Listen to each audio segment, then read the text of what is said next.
Do you guys feel like VR is kind of like the next wave of gaming? Like that's going to be the standard, like in 10, 15 years, we're going to look back and say we played games without No. VR? Okay. Why is Nope. that? I think VR is more similar to 3D TV of a few years ago, where it was No. largely a gimmick for a lot of games. But I do think there are specific game types that VR works for. I think flight sims are one of them, although I have talked to a few pretty hardcore flight simmers who all say VR is an abysmal failure and not worth it and doesn't work very well for flight sims. So I don't know who those people are. I'd like to talk with them. It's mainly just the hardware is not able to, like, we need better hardware to be able to render things at a good enough, resolution and at high enough frame rates. I just don't think until you have visual pass through where I can see outside my headset and see my keyboard and my joystick and all that other stuff. They have some stuff like that, right? There's a hotkey you can toggle where you can start seeing what's around you. If you have a GeForce 2080, right, and then you hook up a headset to the computer, isn't it all the graphical power that you need? I mean, it's still not. VR requires a lot of processing power. I don't think any VR set is anywhere near what its capability is.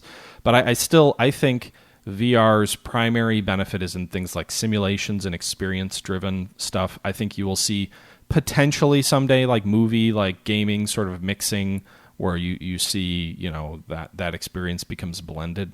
But I do think that I would say the majority of games, people just want to sit on their couch. They just want to sit at their computer, just relax. They don't want to put a headset on. They don't want to look like an idiot in their living room. Certainly social gaming, when you're playing with friends, you don't want to have to play with a VR headset. I don't think it will ever become the norm, but I do think it could be, a big component add-on for certain types of games and experiences.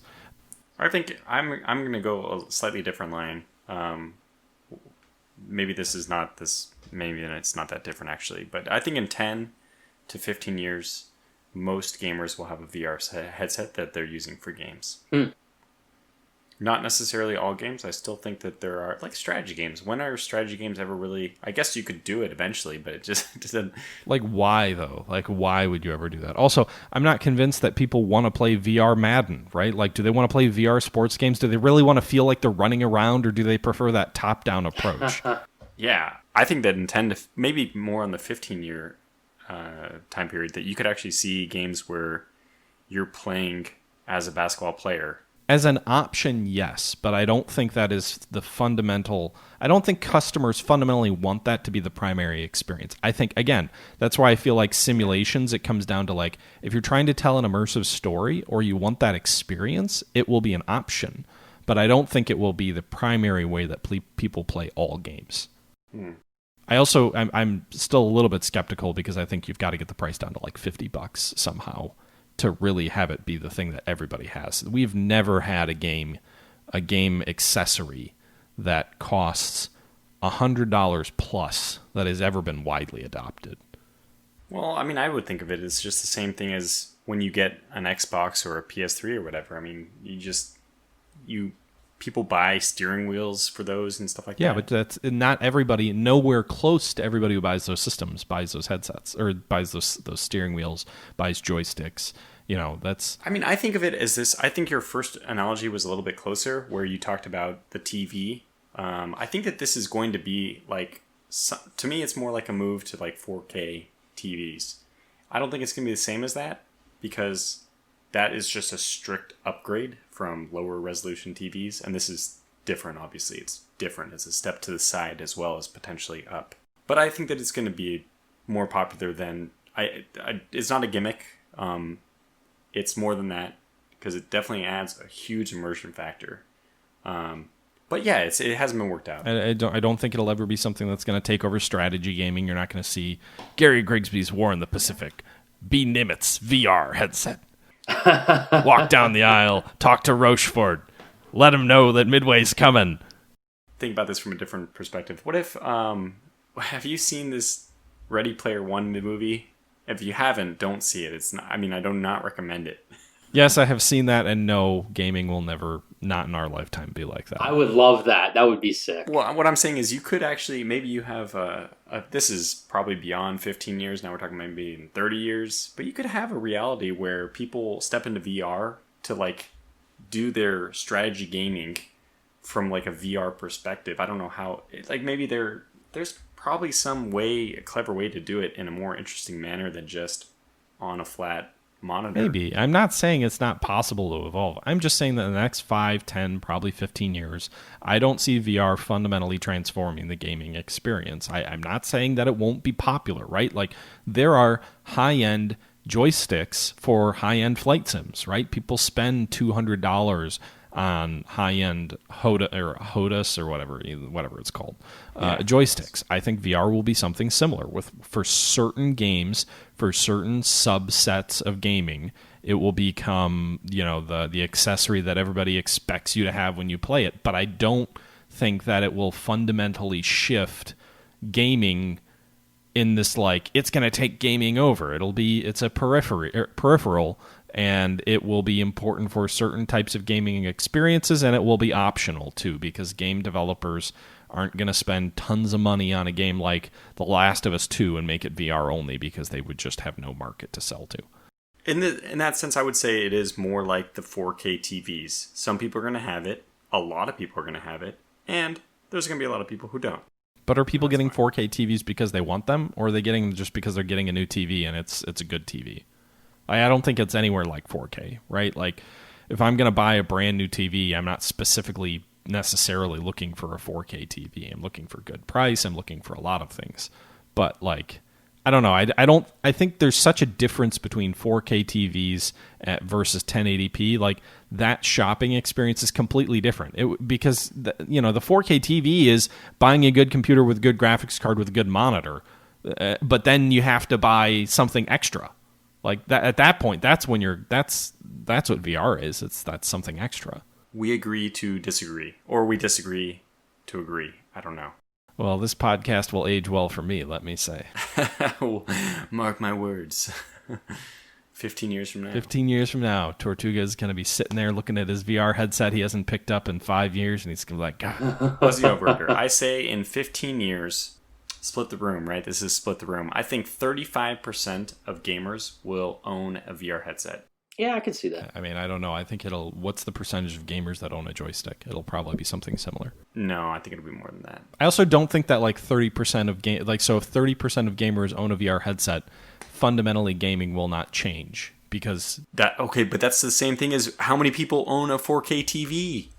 In 15 years, 99% of new TVs sold will be 4K or better. That's the difference. I'm not talking about in 15 years. I'm saying the analogy is 4K TVs now versus TVs now. But they're completely different experiences, Tortuga. They're not. I understand. No one is. I understand.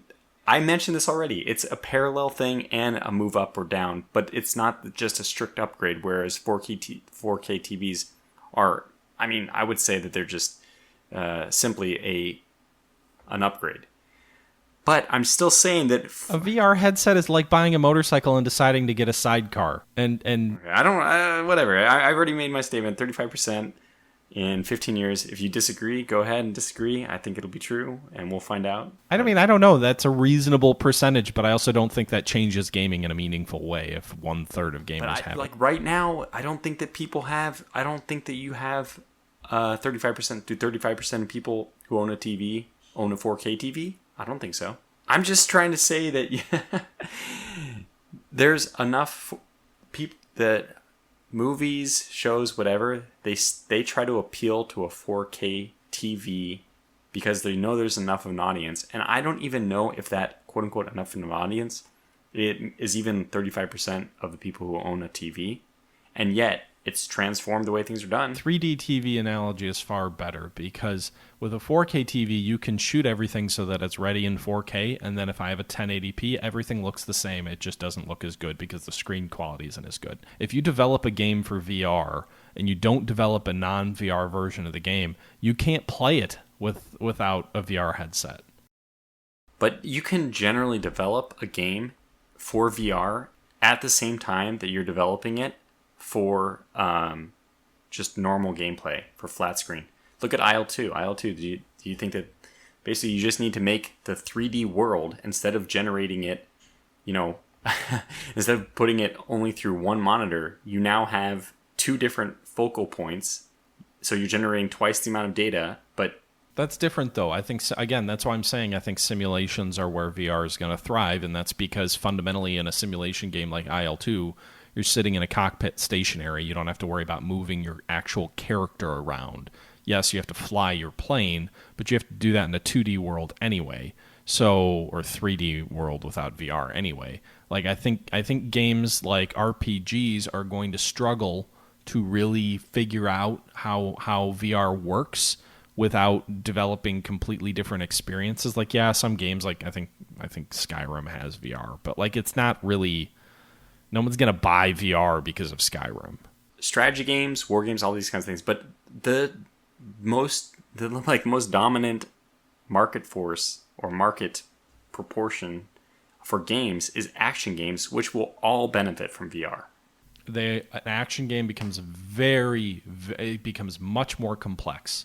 Design an action game from the ground up for VR to then convert it to non-VR. That's now, and I don't think that'll be the case in 10 years, 15 years. We'll see, but I don't think IL-2 is a good comparison. I think a game where you're stationary in your vehicle is much easier to develop for VR. Okay, that's true. I mean, I think that we will have solved that 10 to 15 years from now, because VR has come a pretty long way even in the last 10 years. Are you developing your game for VR? Absolutely. Every strategy game needs to be in VR, starting tomorrow. We'll have to have a separate episode on VR if we want it, because I mean, I basically have nothing more to say on this. VR, the Apple killer? Question mark. I mean, me personally, I think VR is basically in the future. I think the majority of all games will be developed in VR, from like Call of Duty type of games to simulation. I think that's kind of the next revolution. I think strategy games are going to kind of adapt to that, and the way I can see it being appealing is like I put on a VR headset, and in that VR headset it's going to be very similar to, I don't know if you guys remember the game Ruse, the trailer that they had, where you walk up to a table and you have like the battlefield in front of you and you have your opponent on the other side, and you physically grab units and such and move them throughout the map. I think something like that would be very interesting. Sean, I think you're onto it. At least at one convincing or at least compelling way that you could do strategy games is actually have you sitting over the tabletop. Yeah. Which is weird because we're going full circle from tabletop to PC back to tabletop from the PC. I just don't think that for the majority of gamers, they have a desire to put on a big bulky headset when they're sitting in their living room to actually experience gaming that way. I just don't think the majority of gamers want to do it. We'll see. And if gamers don't want to do it, the market won't move. But you got to look at games like the recent game Alex that kind of took off. Everybody's pretty much playing it. My buddy bought it, and I think it was like $50 or $60. Yeah, that's a What perfect game? example. You don't know about Half-Life Alex? Oh, that game that was built for... Yeah, I just have no interest in it, but... I know, but I think it's a good... And I don't know anybody who's playing it personally.